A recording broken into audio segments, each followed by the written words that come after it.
welcome to the William Branham Historical Research Podcast. I'm John Collins, the author and founder of William Branham Historical Research, and with me I have my co-host, researcher, minister, and friend, Charles Paisley. Together, we're examining the critical history and the intersections in history between William Branham and other key figures that either influenced or were influenced by the post-World War II healing revivals.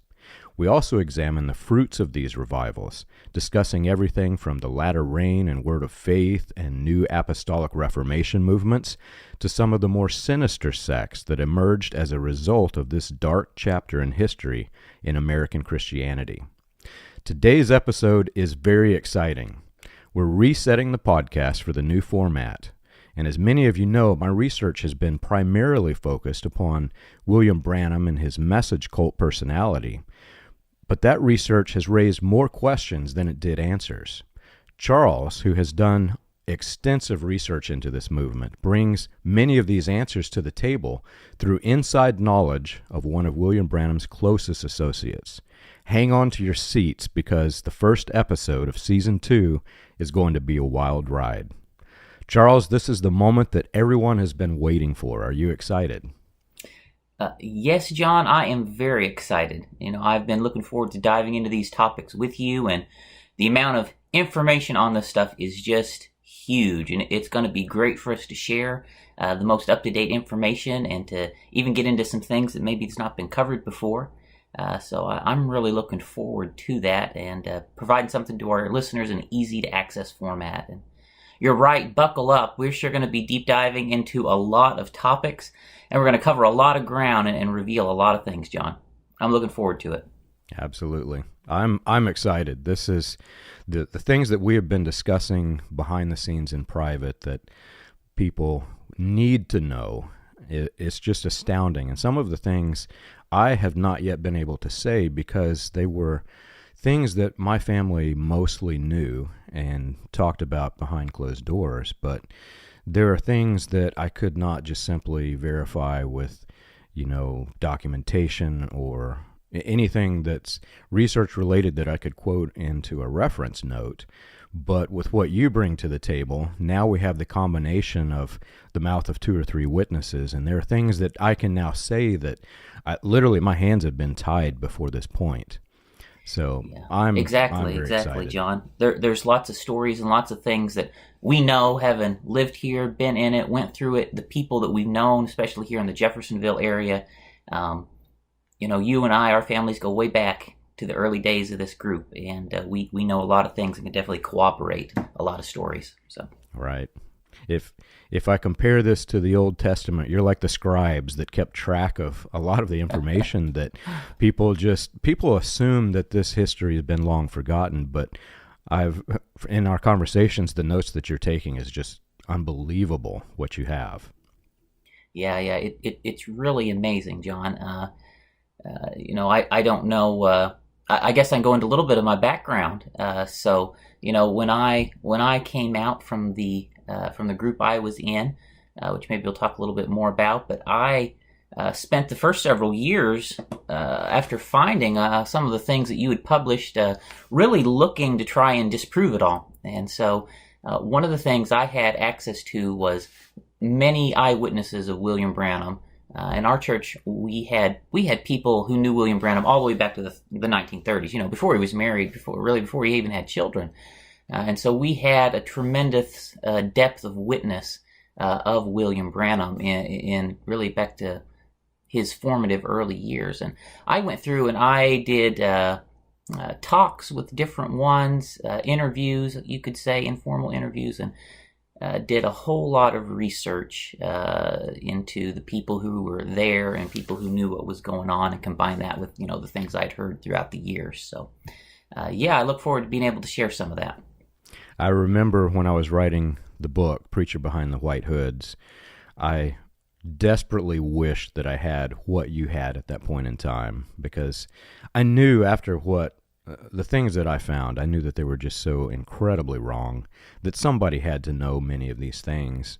And I understand that, from the perspective of a person who is being conned and believes the con, their perspective is obviously going to be skewed in favor of, William Branham and his cult of personality. But at the same time, they hold key critical facts that they're puzzle pieces. When you take these puzzle pieces and marry them with these puzzle pieces, you see the bigger picture.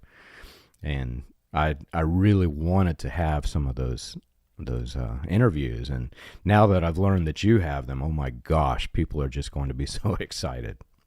Yeah, you're spot on, John. You're spot on. Because a lot of the people do know the history, do know the truth. Behind the scenes, they'll talk to you about it privately. Especially when you're still in the message, because they want to make excuses. They want to try and resolve and reconcile what they believe to the facts that they know. And so oftentimes they're willing to talk to you, especially when you were, like me, were in a position of responsibility and authority within the group. So, yeah. Right. So this is going to be a complete reset of the podcast. Anybody who has looked at the podcast before, my website actually started as a kind of like you. I wanted to prove William Branham was true. I never really intended to do any of this. My website literally started because I had gone through some severe life experiences that were very troubling. I mean, for me, it was very difficult times, and I remember being shaken somewhat during those times. And there were a few questions I had, nothing really major. I still believe William Branham was a prophet. I did have a question about one of the prophecies that I had, at that point, just didn't really understand, because what he said was one thing and what happened was a completely different thing. So I wanted to ask my grandfather. So I pushed. So I run web servers. I run a technology business, and so I pushed some notes that I could just pull up on my phone, and ask my grandfather, who was he was the pastor of the Branham Tabernacle. And this was before Office 365 or all these fancy tools you have now. This was old school, and I was, we were struggling for money. So I just threw it up on a web server. I could pull it up on my phone. And before I got the chance to ask my grandfather, somehow the cult headquarters found this website, and they thought that I was going rogue. And before I could even talk to my grandfather, this whole thing spread around the globe that John Collins is going rogue. And, it was never intended to be what it was. But when that happened, I knew that something was just so vastly wrong. The way that the cult responded was not with answers, but with, let's cover this up. Let's conceal what's happening with John.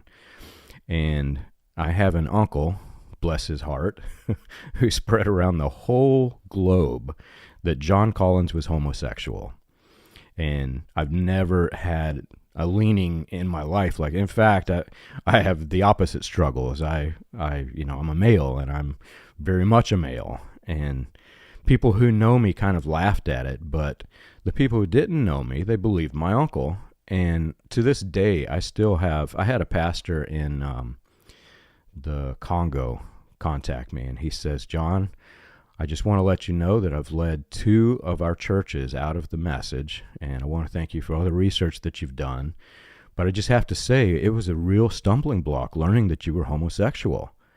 And I was like, but I'm not, And they tried to conceal that information. So that website turned into a website called seekyeTheTruth.com.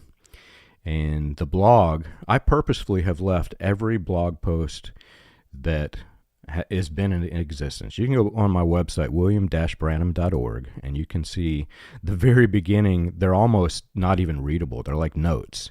But I left them up there so everybody can see the history of this. And over time, it transitioned to, first I questioned he was a prophet, but I thought he was a good man. Then I questioned he was, the messenger for the age or whatever. There's a progression that you can see in the blog post of what happened over time and the transition to suddenly realizing, no, this man was a scam artist. He was a very good scam artist, but he had men who helped him create what's called the long con. This was a con that lasted several decades, and he was good at it, and there were several men in on it. Once I realized that, I transitioned to what it is now, William Branham Historical Research. But in resetting the podcast, I've taken all of the episodes except for last season, and I've archived them into a podcast file or format called Seek the Truth, and that's out there. You can get to it on the website. And I'm resetting with season 2, and now season 1 basically is just the sum of the critical research, the overview, if you will. And I think there may be one interview in there. And then we're resetting it because you have many of the answers to season 1. So it kind of just simply goes together. And I also have doing work with Naomi Wright in the Free and Clear podcast. That's still up there, and you can get to it at freeandclearshow.com or on the website. That's a great podcast, John. That's helped a lot of people. Thank you. But that's out there. And Charles, why don't you tell us about your website? I plan to, not just in the notes and description on this podcast, but when we do the interviews and the trailers, I'm going to have your website and my website, since this is a joint venture between us. Sure. So the church I'm with today, we have a website called christiangospelchurch.org. And people can go there and find out certainly some more information about some of the things we'll talk about on this podcast, and also just the ministry that we operate. We run a small church here. We're about 3 miles away from the Branham Tabernacle. Wow. Things are going well. We're helping some different people, and we're very thankful for the opportunity to do that and to partner with you on this podcast, John. Awesome. And I'd like to take a brief second to talk about the church itself, because I'll be open and honest. This is something that I talk about in my support groups and the other support groups that I work with. There's a real struggle because when ministers leave the message, a lot of them, not all of them, but a lot of them, that's all they have ever known is the message. That's all they've ever preached, taught. That's all they lived, breathed, ate, and slept, for all these decades. And they left, and then there's this tendency of, in my opinion, it's just simply pride, but I'm sure it's more complicated than that for these men, but they want to hold on to many of the things that they've taught for years, because if they don't, then they've taught some things that aren't true for years. And so what happens is when ministers leave, they basically, it's like going to a message cult church without a prophet. You know what I mean? Yes, yeah. And what you've described as, I think the words that you used were halfway house church, which I love this concept. If you could tell us a little bit about the structure. Yeah, so we're a church that we're going to focus on the gospel. We really want to be a place that's especially healthy for people who are in the process of leaving the message or looking for a halfway step out. We are not going to be repeating the mistakes of the past. The Apostle Paul said, "If I build again that which I destroy, I am become a transgressor." And that's certainly a little bit of my motto as I look at the way forward. We've got some other great ministers that are working with us who have also exited the message. There's actually quite a large network at this point, John, that have left. And the ones that are working with me here in this area are just tremendous. And I believe it's something that would be a great help to people who are looking for some community or some fellowship or in need as they're exiting the message and just wanting to get back into healthy Christianity. Maybe not even to stay forever, but just as a place to unwind, to feel better before maybe they move along in their journey with Christ. That's awesome. And one of the things that we've talked about in our discussion, I want to make clear. So when people leave the cult, they have been bruised by the religion. This was pseudo-Christianity, if you could even, I even hesitate to use the term Christianity in pseudo-Christianity with this cult. It in no way resembled Christianity, in my opinion. But there's a lot of people that have been so bruised that they're just done with it. They don't want religion. They don't want Christianity. Are people who have been bruised but want to explore the notion that Christianity might be different if they weren't in a cult. Are these people also welcome in your church? Yeah, of course they are. And, the way you describe it is, I think is a good description. The message has so many different flavors and sects, John. You and I know that. I mean, we were in different sects, right? We wouldn't even have spoke to each other, if we passed each other on the street in Jeffersonville. It's the Baskin Robbins of cult churches. Yeah, there's so many flavors, and some of us, some groups were maybe closer to normal Christianity. Some were closer to Jim Jones crazy land. You've got a rainbow, a range of options in there, and some especially in the middle and towards the extreme end, John, are absolutely right. I mean, it hardly resembles Christianity, and people like that, and especially even really any group you leave, it really seems like the way out is it's got to be a traumatic experience for a lot of people. Just disappearing out the back door is not an option for most people. Right. Most people, John, the exit is a whole lot like you describe. It actually, what happened to me is a very similar story. I still believed the message. I still believed William Branham. I was conducting interviews, like I mentioned to you, doing extensive research, and at a certain point, I guess I crossed a line with somebody, and they outed me as not believing the message, which was not even true at the time. Yeah. And very quickly, you find I get calls from foreign countries. Charles, I heard you said this about the prophet. And I'm like, what in the world? What in the world? And you're very right, John. Just the way that they react. Boy, it really, that was a huge eye opener to me. Just the way that the reaction went once some of that stuff came out. And it ends up very, very traumatic for people who leave because of the serious abuse they often suffer on the way out. And we and everyone in leadership positions at the church where I'm at now have experienced these exact same things. Many of them have been through counseling and so forth for those things, and it's something I believe we can help people when they experience. If they come, we know where you're coming from. We know what you went through. We can relate, and you're going to find love, compassion, comfort, and confirmation and affirmation. So that's awesome. Yeah.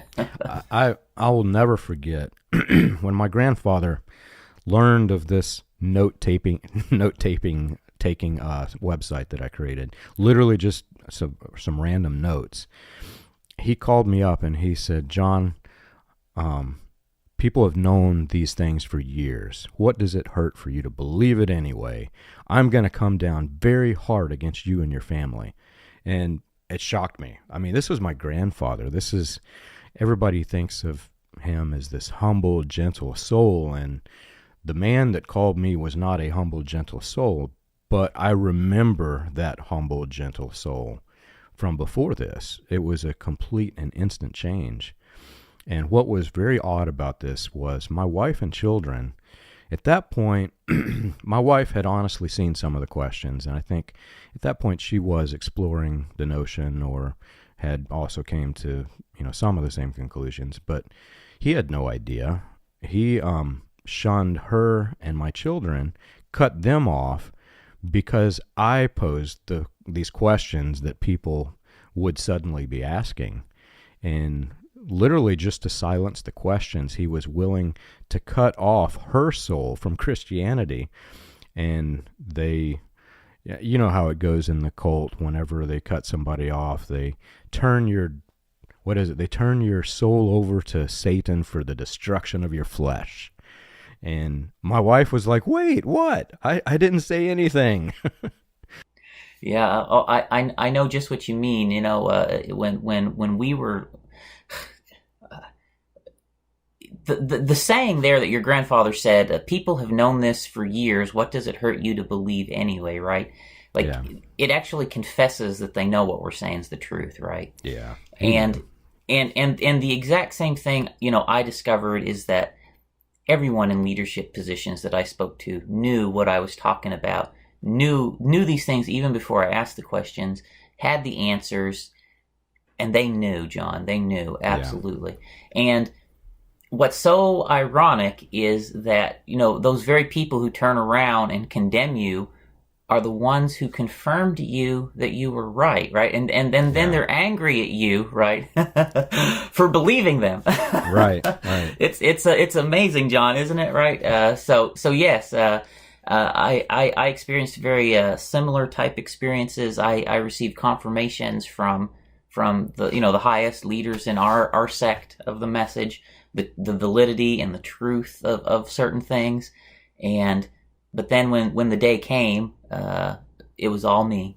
It was all me, and I found my way out. And it's just like you mentioned. Not only did my wife and my children get thrown out for nothing, my parents did too. I mean, and anybody who would have even offered to continue to be be friend would have been mercilessly crushed, right? I mean, that's just sadly how it is, and so we very much understand the pain that people suffer leaving the group.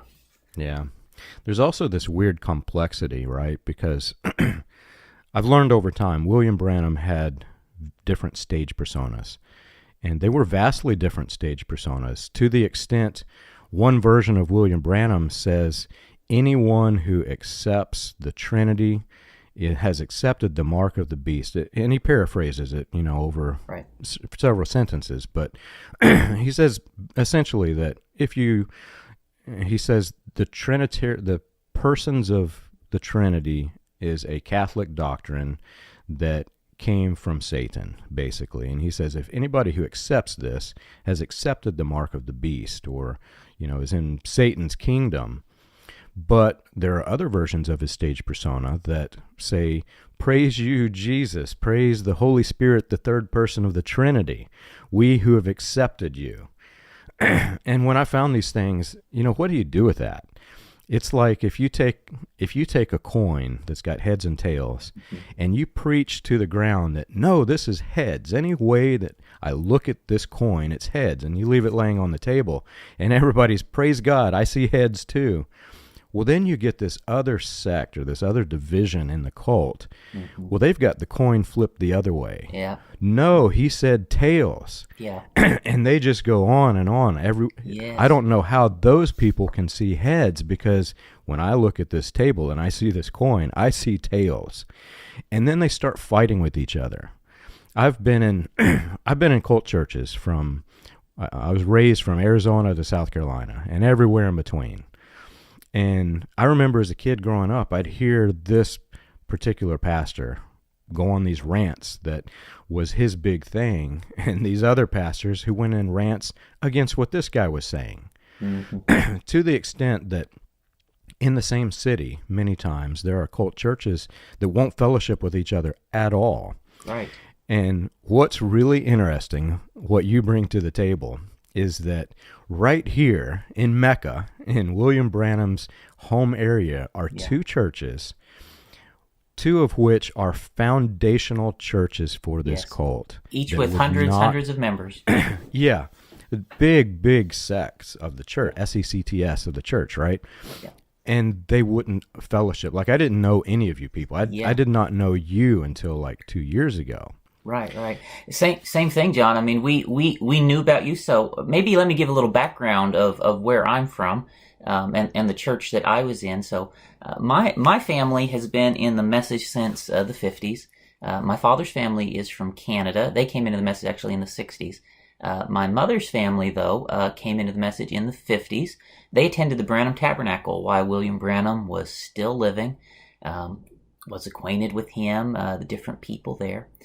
They continued going there until after Brother Branham's death, at which point my family transitioned over to the church I grew up in and spent my life in, Faith Assembly Church. Brother Branham called Faith Assembly the sister church to the Tabernacle. He said it was the church that was the closest to living out his teachings that he knew of in the whole world. He heaped praise on Faith Assembly. He came to Faith Assembly and preached multiple times over the years. Faith Assembly was in New Albany for most of the time that he was alive. And it was moved to Clarksville in later years, and then to its present location at the edge of Jeffersonville in 1967. And the founder of the church was Raymond Jackson. The Message people know him as Junior Jackson.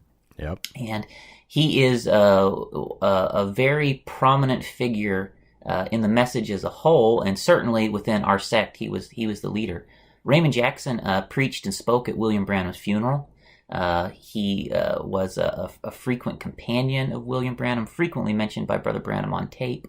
The two men had a very close relationship, and a lot of information was shared there.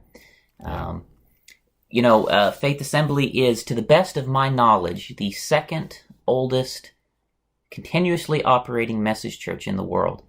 Wow. And for your listeners and for our listeners' sake, I was the assistant pastor of that church.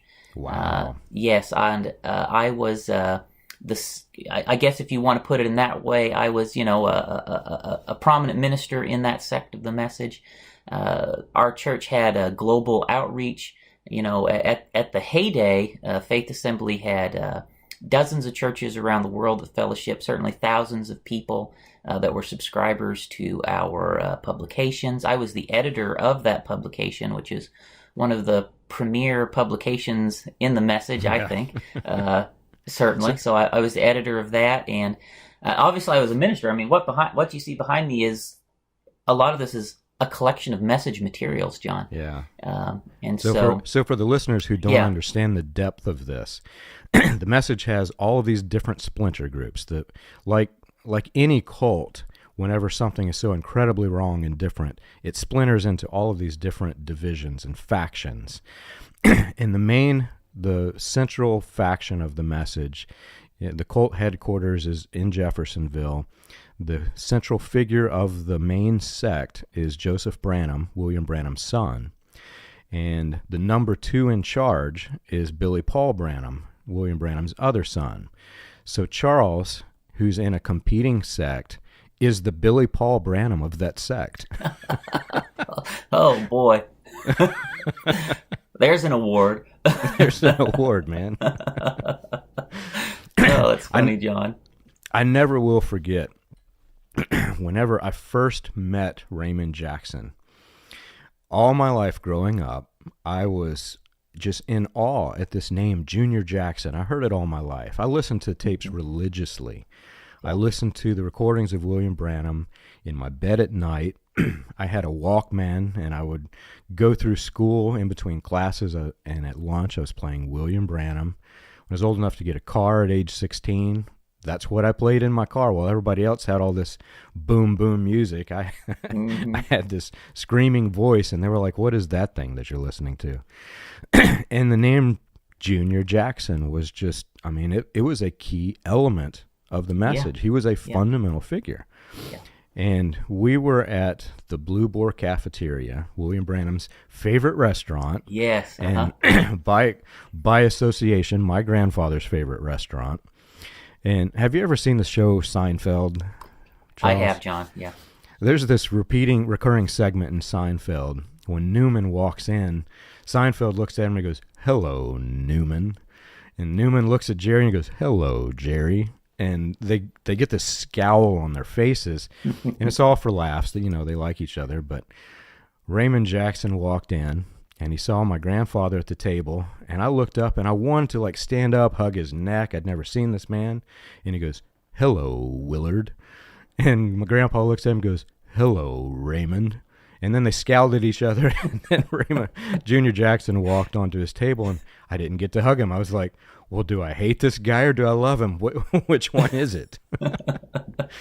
It's so funny, isn't it? Oh, I love the Blue Boar Cafe. We used to go there a lot, too. It was such a a place everybody loved to go for dinner after Sunday service. I think Brother Branham was on tape saying that everyone in the congregation loves the Blue Boar. Yeah. 80% of my congregation will go there for lunch, and so it was a super popular place to eat Right. in the area. And John, when we was looking at our church, I actually went into that building. They closed down in 2003. I was looking at that building for converting into the church. Oh, that would have been so funny. Yeah, I know it would have been, wouldn't it? We ended up taking a place across the street, but yeah, it's still there, and so I got to looking into the history of it as I was considering it, John. And one thing that was super interesting. So they opened in the 1930s. They was a surprise, a white only restaurant.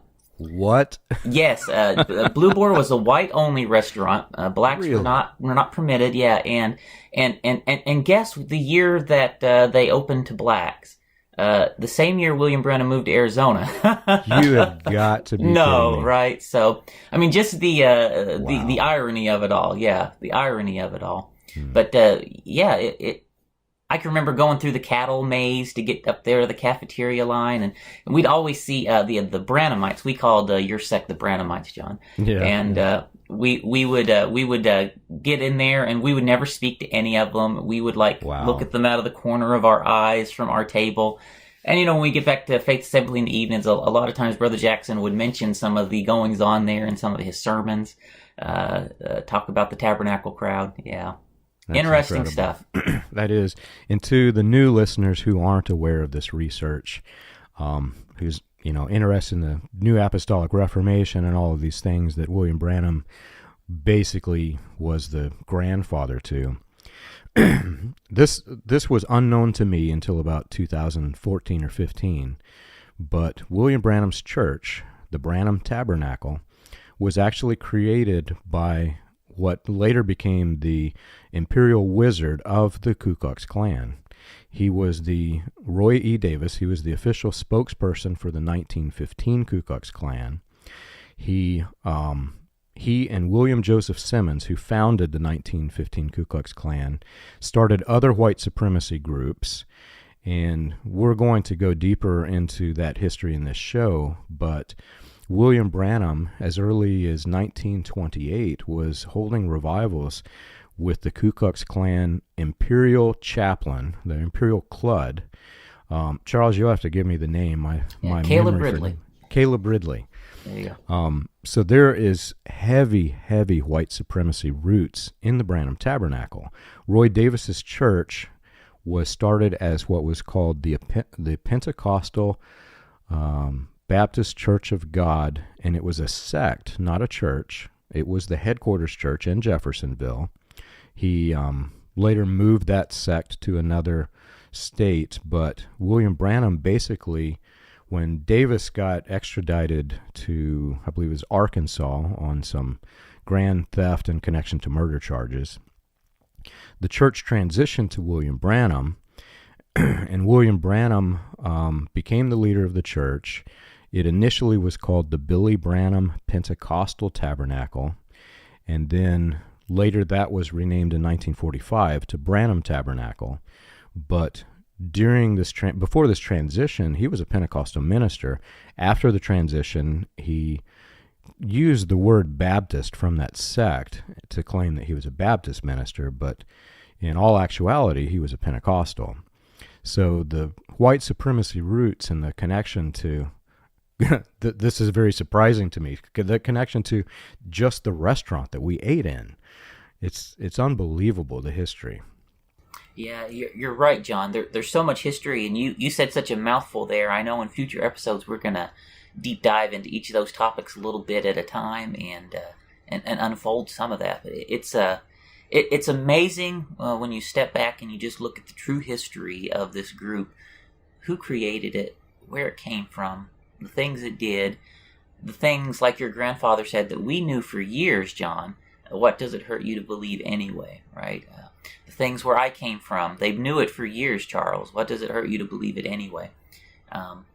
We're going to dive into that, John. Yep. And the challenge is great. The cult has tried very hard to stop everything that I do. They, I've been if you've followed my site, you know that I've had YouTube sites taken down, other video hosts taken down. I've had severe technology attacks on not only the work that I do with the message, but my business in general.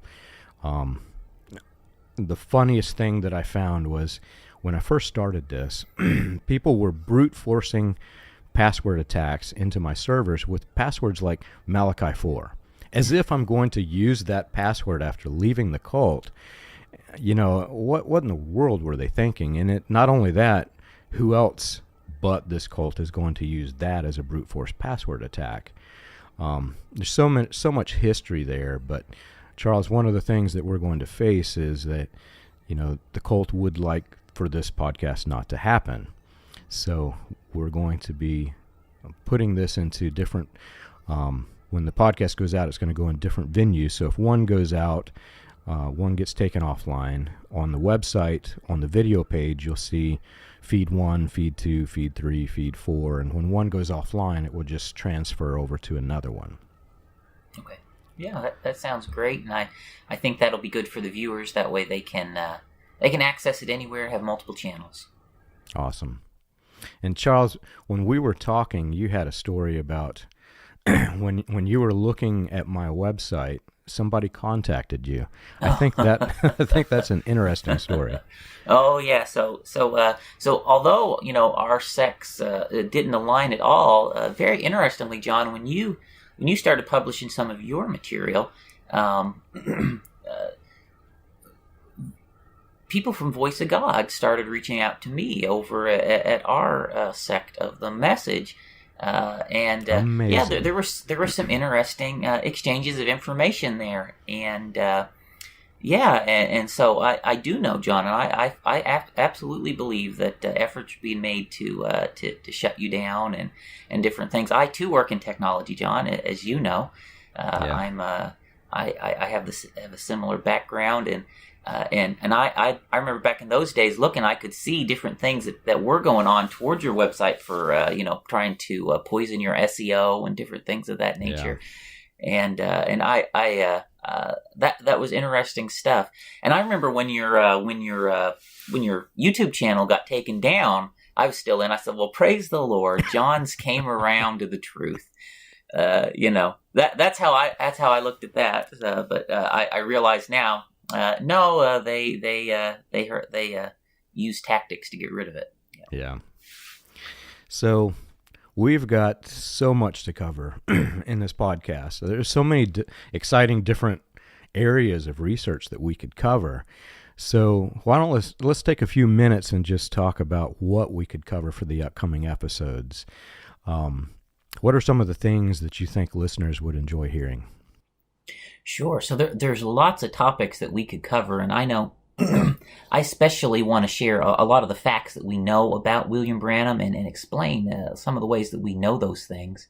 Because we know there's certainly some things that are speculation out there, but then there's a whole lot of things that is really hard facts that we can point to.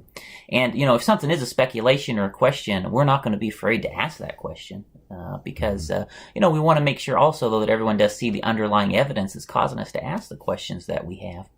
That's one thing. One thing in the message is that the message tells you you're going to go straight to hell if you ask a question, right? Mm-hmm. But questions are not unbelief, and we're not afraid to ask questions. And the first step to understanding something is to ask a question. And Jesus said, if you knock, if you seek, if you ask, that's how you get an answer, right? And so that's what we're doing when we ask questions. We're knocking, we're seeking, we're asking, and we're not afraid to ask a question. If we ask a question, there should be a good answer to it, right? And we're not wrong to seek for that. So, I especially, I love a lot of the people in the message, John, and even some of the people that, we'll talk about as our family, people we love, people we care about. And so, my hope for a lot of what we talk about is we'll share some things that will be a help to people. And there's been a huge exodus from the message over the past couple years. And bringing some awareness to some of these topics, I think will help both people that are still in and people who have left and just want to get some more information. And so I know one of the topics, John, that we definitely want to talk about is William Branham's true life story. Right? Absolutely. Yes. What we were told our whole lives is truth mixed with myth. Right. And so it'll be interesting to go through, and we'll figure out which parts are myth, which parts we suspect are myth, and then which parts are actually documented, provable, things that we know did indeed actually happen. So that's one thing I definitely want to look at, John. Right. There's all kinds of things related in there. I'll let you say something. Go ahead. Sorry. No, it's all right. I was just thinking. I was just thinking as you were talking. There are also things that specifically for our listeners who were in the message, who were basically indoctrinated with things that weren't true. There are key historical facts that the rest of the world, for the most part, knows. Not everybody knows it, but a lot of people do. But we were taught it so vastly wrong that it's a little bit complex in explaining it. So it may take a few episodes for a trail of thought. An example of this that I was thinking recently with regards to this podcast, one of the things that we were taught in the message was that William Branham brought these truths that the world did not know. He was the messenger for the age, so he brought these things that the world just didn't know, and only William Branham knew it, and now they exist because William Branham brought them. Right. One of them was oneness Pentecostalism.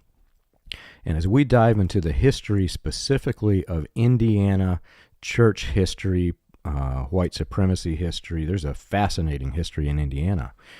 One of the key facts that we'll bring to the surface over a series of time, I mentioned Roy Davis, William Simmons, and the Pentecostal Baptist Church cult that William Branham was a member of.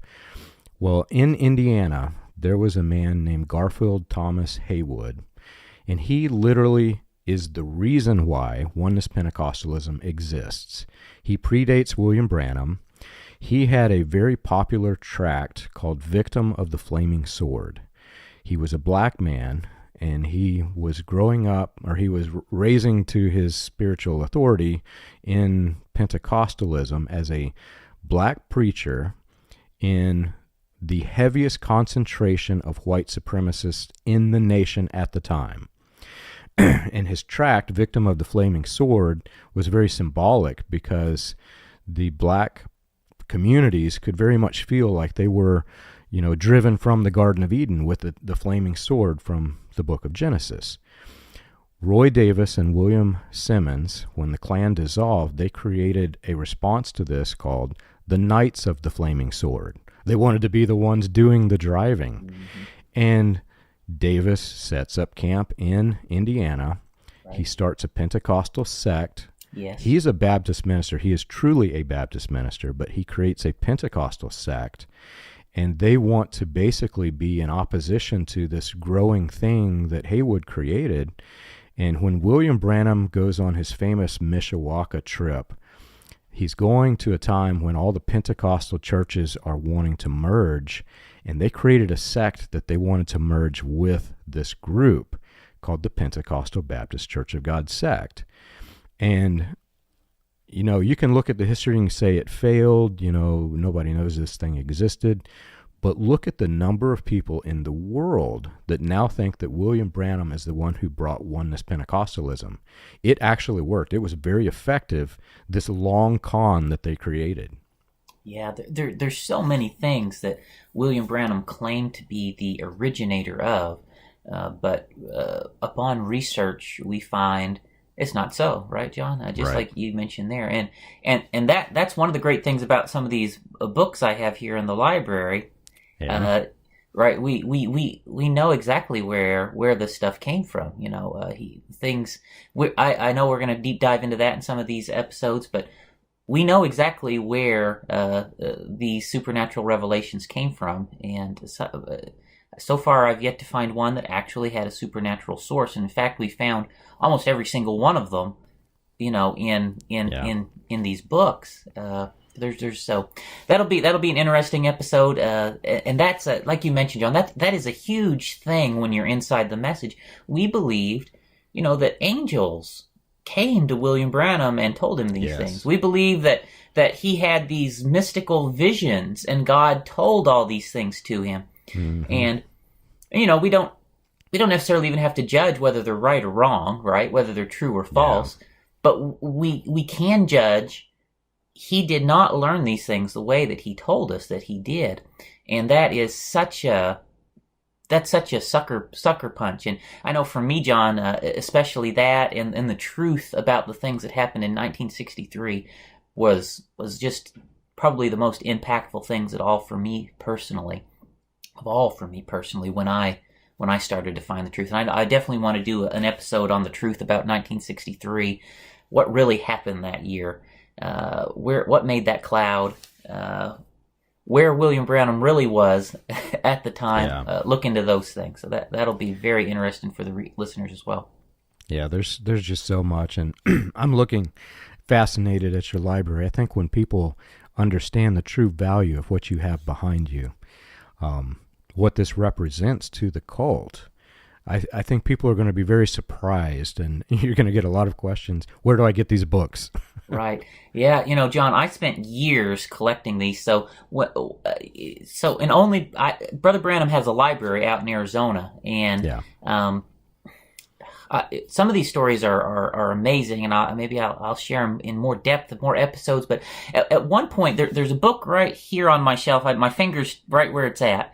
It's a blue one, if you see it right there. A friend of mine at the church, his father passed away, and he gave me a copy of that book. His father had been a pastor.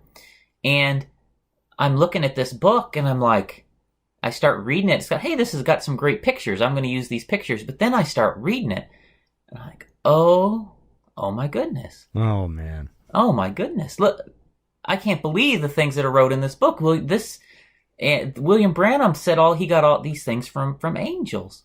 Yeah. And I'm reading the book. I can't believe it. And suddenly my mind just starts firing on all cylinders. And the book title, I'm like, okay, I remember Brother Branham talked about this guy. He talked about this book. Wait a minute. Raymond Jackson said that Brother Branham gave him copies of this book. Yeah. I went back, pulled the tape. I went into the church library, and here's the copies of the book that William Branham gave to Raymond Jackson, all marked up in the library of the church, right? And so I photocopied, these things. We have the evidence. William Branham had these books. He propagated the books. They hid from us the truth about where these things came from for decades. It's such a big thing. Yes. I've had people contact me on the website, and very valid. They make a very valid argument. William Branham, if he was bringing the truth, he would have studied some of these things. He would have referenced some of this material, and they'll show me, well, here's where he said what this guy said, but here's what he deviated from what they said. That's a very valid argument. Yeah. If it's self-contained and singular. But if I am pretending in front of massive crowds that I'm going from this location where I met these 7 angels in this cloud, even though I'm not even there at the time, I'm not even hunting at the time that this thing is there, but I tell you I'm hunting, and then I go back to Jeffersonville, and I come out to the pulpit, and I say, now, I didn't know a single thing about this before this morning, but that angel met me in the room. He says this on tape. Oh, yeah. If I were to make this argument and tell you that an angel met me, and then you found my book, you might question it. When you find the second book, well, he's just studying these other men. Take a look at your library. Whenever you realize that, no, this guy did not bring a single new thing. He had all the books. He mixed and he matched to bring what he preached. And, John, it's just like you said. What you described, they say that's actually moving the goalpost, right? As, William Branham's actual statement is, and this is a pretty well a direct quote when he preached those messages, he says, what the angel brought to me in the room was contrary to everything I ever believed or read from other people, right? Like he even explicitly said it was different from what he had read. what do you do with that? And right? then just quotes from the book. Yeah, and then verbatim reads out of the book. Yeah. And sure, the mind tries to reason how to make sense out of that. I sure did.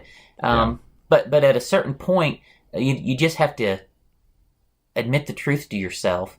And they're halfway there. People who are saying that, John, are halfway there. They're admitting what William Branham said happened, did not happen, right? And now they've invented this intermediate position to try and justify where they're at. But they just need to get to that step where they realize in themselves, hey, I am admitting William Branham misled me. And now I need to lead this out to its logical conclusion. Right. And I want to say, in the reset of this podcast, I'm also resetting the tone a bit. Whenever a person leaves something that they realize is so wrong, and your brain is trying to reconcile what just happened to me, I believe this whole thing all my life and it's fiction, you go through all the stages of grief. You become angry. You start, there was a stage, and you can read it on my blogs, when every single aspect of this was funny to me, and I couldn't help it. It was funny, and the tone is there. It's like people mistook that for thinking I'm mocking it, and I wasn't mocking it. My brain was trying to reconcile what just happened to me. So in this, we're resetting it, and I don't care if you're escaped from the message. I don't care if you're a researcher looking into the message. I don't care if you're in the message. We're going to treat it all with the very same respect, but we're going to show you. This is one example of why we made the choice we did. You don't have to accept that example, but we're going to show you another example, and another, and another, and another. And when you put them all together, this podcast is going to paint a picture for you of the man that we used to think was being truthful. There was a period of time when we thought maybe he just went astray. And to the argument that I'm going to be presenting over the course of several episodes, this wasn't a man going astray. He had a plan to begin with. He knew what he was doing. And the reason for these stage personas was part of this bigger strategy. And that's the picture that I want to be painting. Yeah, there's so much there, John, that we can look at, and I'm looking forward to get into it.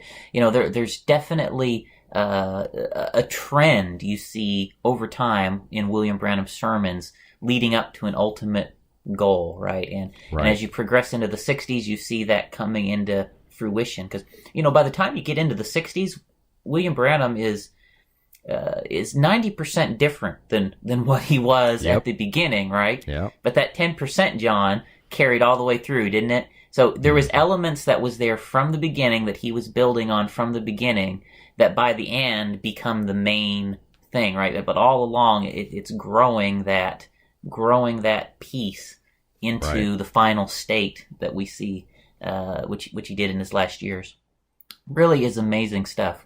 There's a book by, I think it's Edward Bernays, called Propaganda. I don't know if you've read this, but I was describing what I was coming out of on an airplane, believe it or not. I was sitting next to this, I don't know who he was. I think he was some famous psychologist. He had just given a big speech at a convention, and he started describing a few different things I needed to read, and one of them was Propaganda. And so I read this book, and it is in no way religious or even remotely related to the message or the cult. So a person who's reading it who is in the message is not going to understand this. I think people who have left will understand this. But the strategies that are outlined in this book of how to create mass persuasion, how to achieve mass persuasion, every single aspect from this book William Branham did. And you tell me that this was an uneducated man, that he claims he had a 7th grade education, which I now strongly disagree with. But this stage persona that he created was that of an uneducated man who wasn't smart enough to do anything like this. Mm-hmm. We've identified early writings of William Branham that are completely different from the stage persona. This man had an education. You're right, John. And Doug Weaver, who wrote a biography of William Branham in 1987, he discovered the same thing to an extent, and he identified when William Branham was speaking before ministerial associations and things of that nature, William Branham spoke in polished, perfect English, Yes. perfect grammar, right? And then, compare that over to these others where he's preaching in this folksy, slang, country, right? And it's very clear that William Branham tailored his mannerisms, his speech patterns, to fit a persona that he was presenting to the audience, right? Yes. And it was, which was genuine. I mean, maybe was the educated persona the genuine one? Was the country persona the genuine one? Probably neither. Honestly, would be my guess. But he definitely changed personas to where he was and who he was, and that's a lot of that too. Is where you mentioned in the past how he'd preach things different ways. In one church he's Trinitarian, in another church he's oneness. In the message in our part we call that dual statements. I don't know what if you all even acknowledge the existence of that in your sect or not. But we called it dual statements, and we had our different ways to reconcile all these things. But dozens and dozens and dozens of things he preached more than one way. And part of it I started to realize, John, part of it was a stage persona. It was what group he was preaching to and the persona he was keeping up for that group, right? Right. And then a lot of it also comes back to these books. It depended which book he was studying and which one corresponded maybe to which group, because all of the dual statements are in those books too, right? The whichever version he was presenting, even they weren't unique, Even his mistakes, what we thought were his mistakes, were not unique, John. It was just which book he had studied, which group he was preaching to on that particular day, that he needed to keep up this line of thought or this persona to. It's amazing. Yeah. It's amazing. And also wanted to speak just a little bit to, you mentioned the grief of leaving the message, and here we are, John. We've been out for a while. I myself, I would say at this point, I have been out of the message for a year about now. It's about a year and a half since I left my position in the church. But, the grief, oh my goodness, is unbelievable. I know exactly what you mean. It's the worst grief I've ever experienced in my life. I mean, it's worse than the loss of loved ones. It's so incredibly difficult to describe just the absolute horrific sorrow and deep-seated grief you feel discovering these things. It's not happy for me to find out all this is true. It wasn't happy for me to find out all this stuff about William Branham. I mean, it was heartbreaking, absolutely heartbreaking. And I can't put into words really the sorrow and grief, that I've experienced as a result of finding some of this stuff out. So again, I totally relate to the people coming out and what they're going through. And that's another thing I hope that, people experiencing that can come in this area into community with us. And that's something we can help them with, a place where we do understand that really unique grief and sorrow you experience when you learn the truth about these things. It's tough. It is. People in the support groups that I work with, all of them will describe it as the single most difficult thing that they experienced in their life. Yes. People, whenever you begin to understand what they did to our minds, it's not only is it unethical, it should be illegal. I think in some countries it now is, but in the United States I don't think it is illegal yet. But basically they create, with this fictional persona, they create this cult identity. And in your psychological makeup, you have a cult identity, and you have the authentic person that wants to be free and not trapped into this cult. Well, whenever this cult identity dies, whenever you finally realize all of this stuff was fiction, this is an actual, in your mind, this is something that is so deeply embedded, deeply rooted, it's as though a family member just died. You go through those stages of grief, and people fall into depression. Some people have to take medication. We have support networks if people are interested. Charles is setting one up with his church. We also have the Free and Clear podcast. We talk about some of the support issues, and Naomi Wright is working with us. So we have a team of people. If you need help, don't feel like you're alone. You can contact us on william-branham.org or your website, Charles? ChristianGospelChurch.org. ChristianGospelChurch.org. I'll remember that sooner or later. It's as of the recording of this, it actually hasn't launched. We're waiting to release at the same time. So to wrap this up, I'm going to let people in on two secrets. The first is I just got over COVID, and I'm very surprised my voice has lasted through this whole episode, but it has made it through. And the second secret, which is far more fascinating, is that people who followed the website are aware that as of about a year ago, people started seeing some fascinating new research about Jim Jones and about People's Temple and about Colonia Dignidad, some very, very incredible new and exciting things, new and exciting information. What people don't realize is that behind the scenes, I had just met Charles. And Charles brings to the table, like I said at the beginning of the show, so many facts that I did not have, so many pieces of the puzzle that paint this bigger picture. And I think the biggest upcoming topic that we're going to have is just simply the Jones history. People, not even in the message, are fascinated with the Jones history. Yeah, so John, we both know that Jim Jones was deeply connected to the message in the middle and the late 50s. Yeah. And message preachers have covered that up for years. And, we're not out to, say William Branham is to blame for this or that or the other.